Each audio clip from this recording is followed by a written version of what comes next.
Hello and welcome to the penultimate diary on Wheel of Time, Book 6, Lord of Chaos, where I could have maybe potentially, possibly at one point in time had this book finished by the time we were talking about the book today, but I had a little bit of a busy weekend last weekend on account of basically it being my birthday weekend. I just decided not to read on Thursday when I otherwise had the opportunity. And then Friday, Friday I went down out of town, a couple hours out of town to go see Fluffy, Gabriel Iglesias, live. So I ended up getting home very, very late, and so late that my brain was just, I couldn't read Saturday. I was not in the mood to do that. So I basically only read 2 days this week for a total of barely 4 hours. So only chapters 41 through 46. Not very much read in the book this week. I will still be able to finish it by the time next week's video comes out. It'll be the final diary on the book. I'm going to make absolutely certain that that remains the case, but there's really not a whole lot to talk about for this video. Like I said, only chapters 41 through 46, only a handful of chapters, not really much to cover. And also, not much material here was necessarily much more groundbreaking than basically anything I read last week. Last week had a few really cool moments that I'm not going to specify because this is still the spoiler-free section, but I don't really recall much of what I read over the past week. I was going to record this video a few days ago, but just never got to it. I've been out of my working mood for the past week on account of vacation and stuff like that, but there's still some enjoyable goings on in the book. I'm not going to say that any of the material that I read was outright bad. It was nice to be able to get to visit a couple characters that I hadn't seen in a little while again here. One of those in not the best circumstances, one of those in a little bit better circumstances. The reading was pretty much the same as always. I'm starting to get borderline burnt out. Not like burnt out, just like I've been spending over a month, maybe close to a month and a half at this point, just reading Lord of Chaos, and then another book that I have over here, Witchy Eye by Dave Butler. And since they're both pretty thick books and it's taken me a long time to read both of them, and these being basically exclusive what I've read since the start of the month in October, I'm pretty sure that is the case. I think both volumes of Monster that I read were in September, maybe the first week of October or something like that. Point aside, I'm a little bit burnt out on just these huge fantasy books because I'm reading 2 of them at once right now, so I'm kind of just looking to be done. But that's neither here nor there. Let's just go into the spoiler-filled section and talk about the actual reading itself. Chapters 41 through 43 are pretty consolidated between a couple of POVs related to Rand's plotline here in Camelin, and more specifically, chapter 41, especially starting off with Min's POV, a character that I've really enjoyed basically since the first moment that we saw her early on. I don't remember which book introduced her, if that was Eye of the World or not. It might have been The Great Hunt that introduced her. Again, I forget for sure. Hell, maybe it was The Dragon Reborn and I just genuinely don't remember. I've liked her basically since the very beginning. I think it was Eye of the World, if I'm not mistaken. Either way, one of my favorite characters in the series, Min, is. So for her to actually come back into the story now, because her and the party that the little tower in Saladar sent her on to go to Camelin to commune with Rand has now arrived in Camelin. Min and 9 other Aes Sedai arrive, and Min is sent to go speak with Rand in the palace very first thing, basically, kind of warn Rand that there are the Aes Sedai here and that they want to be able to talk to him, just not just all of them going to him at once and basically frightening him or causing him to do something rash because there's all of a sudden 9 Aes Sedai that want to see him. So they've committed to some rules ahead of time. Like, for example, only 3 Aes Sedai are ever gonna go visit him at once.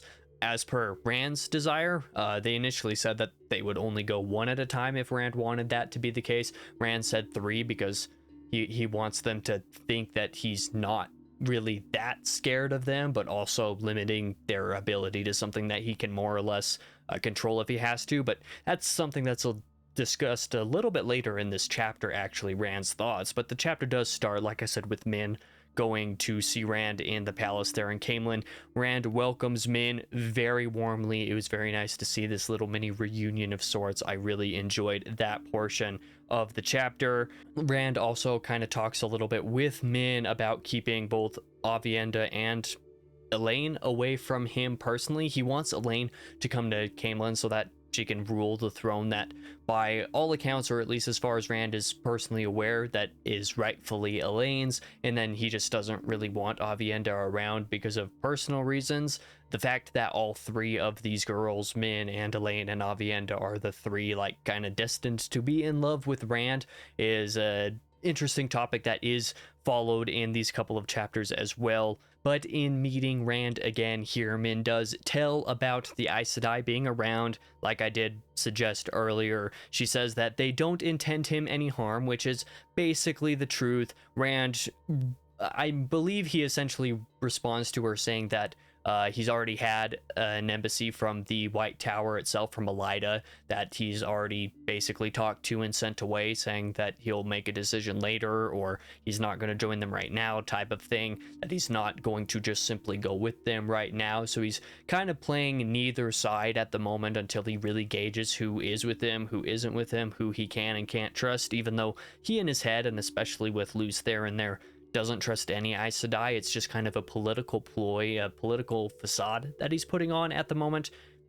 Pretty solidly handled, I would say.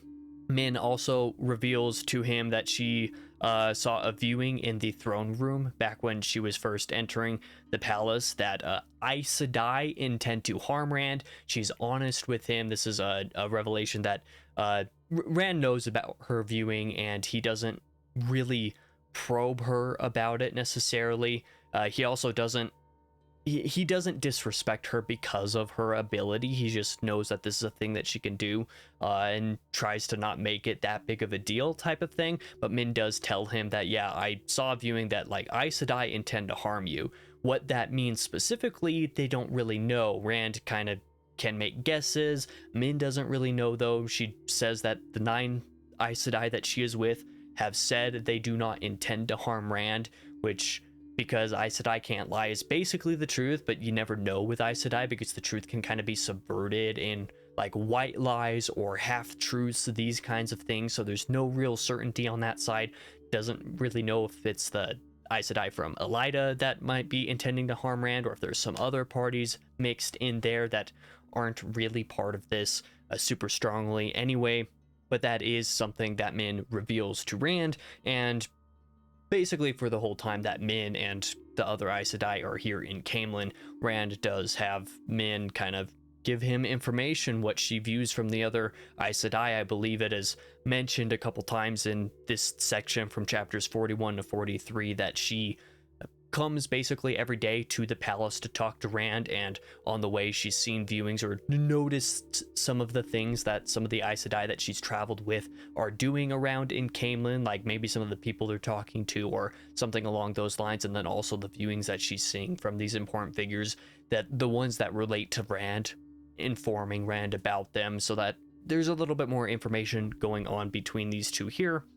Melaine comes in, one of the Aiel, Melaine comes into the throne room while Rand and Min are talking, comes to bring news of Saladar existing and the embassy from it, which of course Rand already knows about because of Min, and he already knows where Saladar is and the existence of it in the first place for, you know, various reasons. This was also a revelation that he made to Min. It was just like, if you think I don't know about Saladar, that I don't know where it is, I know about it and I do know where it is, that kind of thing, to kind of subvert the expectations of the conversation there. I just completely butchered that word, but we'll just kind of gloss over that. It doesn't really matter that much. Min has a viewing of Melaine while she is visiting in the room. This was an interesting segment of the chapter that was actually handled quite well, I would say. Min has a viewing that Melaine is going to have twin daughters, where Melaine just barely learned that day that she is pregnant at all. The fact that Min knows about that and knows that it's going to be twin daughters is taken as some kind of prescience. These two kind of connect over this particular aspect. Basically immediately the two of them tell Rand about their views of the Aes Sedai as well, kind of in the aftermath where they're talking. Rand's just like, okay, this is, you're still in my space, like let's talk about something that's kind of relevant. not to say that the babies are not relevant or anything, they're just not necessarily relevant to Min's meeting with Rand. So Min tells him, obviously, the information about the Aes Sedai that she knows. Melaine gives her kind of viewpoint on some of that stuff, and that's how that chapter ends. Chapter 42 moves into a little bit of a new setting, with Rand actually visiting the farm with the male training Aes Sedai, or the male, we'll say the power users, the magic users that Taim has gathered and is training on the farm here. Now named unofficially with amongst the students, basically the Black Tower is kind of the opposite of the White Tower, because these are males training here. He finds already many more students than he expected, on account of Taim training several men to be able to travel, and also be able to travel in pairs to kind of be accountable with each other, so that they can go out and search for other people, training them to be able to test other men for the ability to use the magic, and then also be able to travel with them and bring them back. So there's already a lot more boys here at the farm than Rand expects, and that's kind of good news. We assume it might be bad news depending on how Taim's intentions kind of connect with all this. There might be some subverted sus stuff here with him, and I'm sure there is, but we're not 100% sure about that at this point. Rand addresses the congregation of the folk here at the Black Tower. He calls them all soldiers. Those training with the magic is kind of like the lowest level of the trainees here at the Black Tower, which he does basically accept as the term to call it. He doesn't necessarily feel entirely right about it, but that is the term that he runs with, because that's what they're calling it themselves, and he feels like using it as a term to counter the White Tower kind of sets and asserts a dominance, or at least a confidence to some degree, that might be useful in handling the Aes Sedai later. But he calls all of these people either soldiers at the very bottom level to kind of match the level of novices at the White Tower. He calls the people who are a little bit stronger or a little bit better trained at the moment the dedicated, with a capital D, to kind of to counter the accepted of the White Tower, which is also spelled with a capital A, so kind of a more formal title for someone who's a little bit stronger in the power, is a little bit further along in the journey, but not quite there yet. And then he names the top level people who basically are risen to the shawl, so to speak, except risen to the shawl is an Aes Sedai phrase. Rand calls these people Ashaman, and I'm assuming that's how it's pronounced. It might be different, but the Ashaman now are the male Aes Sedai of Rand's Black Tower here, to match the Aes Sedai of the White Tower. So 3 levels to kind of counter that. Some structural similarities here, and I'm sure basically all of it is meant to make a statement more than anything. I enjoyed this scene for sure. At the end of this little segment, Rand also has a little side meeting with Taim, and in this meeting, Lews Therin decides to come forth pretty strongly and basically threaten to kill Taim. So there's definitely some heavy counter between Lews Therin and Taim for one reason or another. Between the turnings of the age, Taim definitely represents somebody, or is a reincarnation of somebody to some degree, that might have been important in the Age of Legends as a counter to Lews Therin. We don't really know 100% what any of that means. I'm just kind of theorizing and spitballing off the top of my head right now. It's just the idea that there's something really strong here for Lews Therin to be coming through, so powerful, and Rand unable to basically contain him in his psyche whenever he's around Taim. But in this meeting as well, Rand also threatens that if any man channels in Caemlyn, he is going to kill Taim. So this is a way to keep Taim from letting any of his boys run amok or run loose around in the city, or cause any threats, or basically cause any problems or a ruckus or commotion anywhere in the area. So that is all well and good. Chapter 43 returns a little bit back towards some of the Aes Sedai POVs, especially with Marana and a couple other Aes Sedai meeting with Alana and Viren. So basically this embassy from the little tower, and then the fact that Alana and Viren are here with all of the Two Rivers folk. So there's a little bit of meeting here. Alana's bonding of Rand is basically condemned pretty mildly amongst, some of the other Aes Sedai, amongst the congregation, but because it's already been done, they can't really do anything about it. They also determined that it might actually be useful for one of them to be bonded with Rand, so they're, just out of like a morality sense, they're like, what you did is akin to very bad actions that I can't actually really properly say in YouTube without, maybe getting in trouble for it. I'm not monetized, so it's not like that would be the problem. It's just, saying certain words can cause problems with channels, so I'm not going to say the word. It's just the fact that Alana basically committed some sort of assault, or the equivalent of assault, against Rand for doing this, and that is condemned, but the fact that it has happened is acknowledged, and basically the Aes Sedai might try to use that in their favor if they're able to. We'll see if they're able to do that. It is also announced that Rand has given them warning. There's definitely some time in between chapters 41 and 42, or there's definitely some time in between chapters 41 and 42 and then 43 here, a little bit of a time gap. There's obviously been a couple days, or at least some time in which some of this embassy from the Little Tower has met with Rand, and, as a result, in this scene in chapter 43, it is announced that Rand has basically told these women that they are not allowed to investigate anything to do with the Black Tower, and if they do, it's not going to be good if they do so. So that's a warning that he has pronounced against them. There was also a few other shorter Aes Sedai POVs here at the end of the chapter, hinting at some of the other plots and questionings going on in Camelin. I'm not sure the specific details of what all these are referencing, or what they're all meant to imply in some cases, because we all know I am very bad at understanding implications with this series. Some very obvious things that just completely fly over my head with Wheel of Time that don't seem to with many of the other things that I read. I don't know if that's a me problem or not. It might just be a me problem, but either way, moving into chapter 44, which takes us back to a Matt POV, which is pretty cool. It features a Matt POV, and then I think it has a little bit of something else in there. Either way, the chapter is about Matt attending some dances here in Saladar, where he is. He has a dance with Halima, which is Arengar, so the subverted Forsaken that is kind of around and about in Saladar, who's unsuspected here, the revived Forsaken, I should say, is about, and kind of suspects that Matt is up to something, or maybe suspicious of him or something, or knows that they should probably subdue him. Matt is able to tell that they try to use the One Power on him because he has the necklace that basically cuts off a woman's ability to channel on him. I'm not sure if it can do anything with the male half of the power, actually.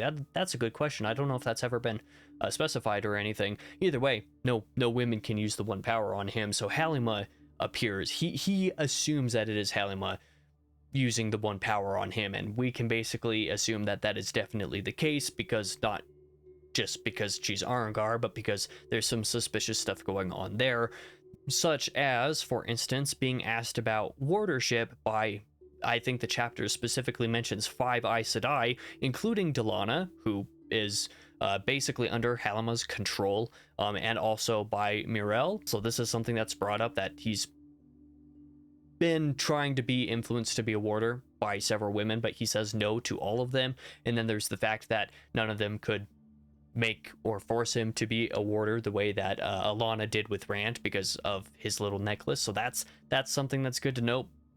Also pretty interesting. I wonder why there are so many women who want to bond Matt so badly. Also, at the end of the chapter, Matt is basically made to choose traveling to Ebu Dar with Elaine and Nynaeve instead of, escorting them to Camelin like Rand intended for him to do. He basically doesn't have another option. Either he leaves empty-handed, or he just goes with Elaine, alongside others like Matt, or alongside others like Tom and Sandar, and just going down to Ebu Dar where they are traveling. So thus commences basically the actual plot of the Bowl of the Winds. So that's exciting. Chapters 45 through 46 don't really have a whole lot going on either. Is where Robert Jordan finally remembers that Perrin and Zareen exist, which we'll see whether that's a good thing or not a little bit later. I didn't think these chapters were terrible, but they're not the best in the book for sure. And at this point, it's been nearly 2 entire books, 2 of the longest books in the series, that Robert Jordan just completely forgot these characters existed, so that's a pretty big red flag on what he might do with these characters later. I've heard a lot of horror stories, not going to put like too much weight in them insofar as like my current reading experience is going, but I am suggesting that like maybe it's not a good thing for the characters to be back if he forgot about them for 2 books. Maybe he just doesn't have anything for them to do. Certainly seems to be the case. But yeah, so anyway, we come back to having Perrin's POV again for the first time since The Shadow Rising, because the POV that featured Perrin in the prologue was Zareen's POV very briefly for just a handful of pages, I believe like 10 pages or less. This chapter finally brings us back to Perrin's POV, also arriving in Camelin and with Zareen meeting with Rand basically very first thing. He notes through his, wolf brother abilities, scent of people, being able to smell essentially emotions coming off of people. He's able to detect some jealousy and anger coming from Zareen about Min because of the way that Min embraces him, or vice versa. I forget off the top of my head, but like, I can already tell that this is going to be a big problem in the series if Zareen's getting upset about this. But meeting with Rand, Perrin learns of the White Tower splitting finally, so that is something he's now aware of. Rand asks him to go to Tyr and be part of this small number who knows of the real plan that even we still don't know about, basically dealing with Samael. Whatever it is that Rand is plotting associated with Samael is, whatever it is. Initially it was going to be Matt heading down towards that direction before Rand decided to have Matt go towards Saladar and kind of deal with other people over there. So that's something. Rand tries to recruit Perrin, and Perrin basically refuses. Is like, I don't really want to do that.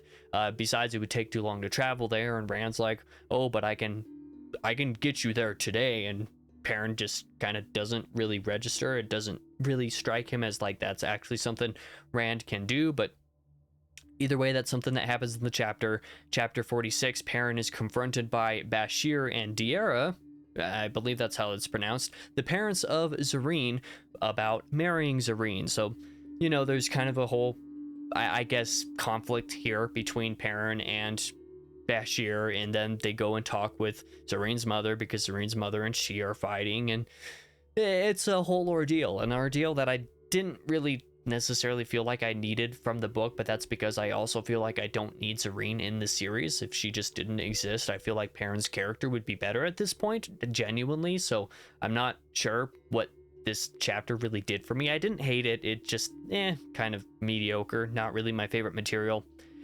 So that's basically what happens. There's kind of some conflict here. Eventually they kind of come around to it, and Bashir and Diarra basically agree to like consecrate the marriage, or agree on the marriage, even though it's already happened and has been a thing for a little while now. But that's something that happened. But we go back to Rand's POV at some point here. He is told by Min that a viewing suggests he has no chance in winning in the final battle, or something along those lines, without Perrin, and that maybe he does have a chance with Perrin, but it's also not a guarantee. So that's a little bit of the other angle. Like I kind of said, it suggests that like Robert Jordan it doesn't seem like he really had much of an idea for what to do with Perrin, which is unfortunate because he has like some of the coolest stuff going on the back end with the Wolf Brothers stuff. That from the very first book, he was very interesting. The first 3 books, Perrin was arguably my favorite character, so it's just kind of unfortunate to see this kind of like back end dealing now. And like even this viewing, as far as Min is concerned, is like the vaguest thing in the world. It's just like, oh, if you don't have Perrin by your side, you're not going to be able to win. It's like, okay, and if I do have him by my side, am I going to win? It's like, yeah, I don't know, maybe. It's like, okay, can we have like something a little bit more cool than that? Maybe, I don't know. Maybe I'm just salty about Perrin being kind of underutilized. I don't know. Either way, we switch back to Demira, one of Saladar's party of Aes Sedai in the city. She's looking for info from the Camelin library, which I guess is in the inner city, where she is not allowed to go because none of the Aes Sedai are able to or allowed to go inside the inner city without Rand's permission. She's trying to get information from one of her eyes and ears in the library, though, and she also wants to get some information from the library itself, or at least to have somebody start searching for some information that she wants. She is, however, while wandering around here, she is stabbed by a group of 10 Aiel just kind of out of nowhere. This was kind of a shocking moment. Didn't expect this to happen. One of these Aiel, she specifically like notates in this POV as being like familiar. We don't necessarily know why or how or to what degree, but one of the Aiel is familiar, I guess. And then Demira also awakes surrounded by the other Aes Sedai. She isn't quite killed in the attack against her, but she very almost was killed. The only reason she wasn't was because her warder was able to immediately detect that there was something really bad happening. She's like, got one of the yellow Aes Sedai and grabbed her and basically had her come save Demira, basically. So that's something that happens. They all assume that Rand, however, put the Aiel up to attacking her, and at this point I don't believe it is certain one way or the other whether she did or not. But that is all of the reading for the week, chapters 41 through 46. I'm surprised this video turned out as long as it did for having covered so few chapters. Like I said, pretty good stuff overall. I enjoyed it. There's a little bit of stuff that I wasn't as into. Nothing really as groundbreaking as last week's reading, but that is okay.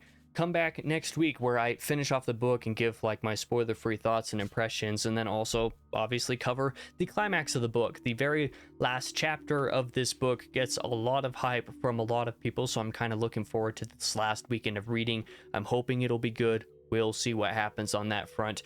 But thank you guys for watching this video if you did, and especially if you made it all the way through. The Wheel of Time diaries for this book haven't been popping off the way that basically all of the other ones for all of the other books have for some reason. I'm not entirely sure why. This month has been a little bit weird for my channel analytically, so I don't know if it's the book or if it's the algorithm or what, but I appreciate you for watching if you did.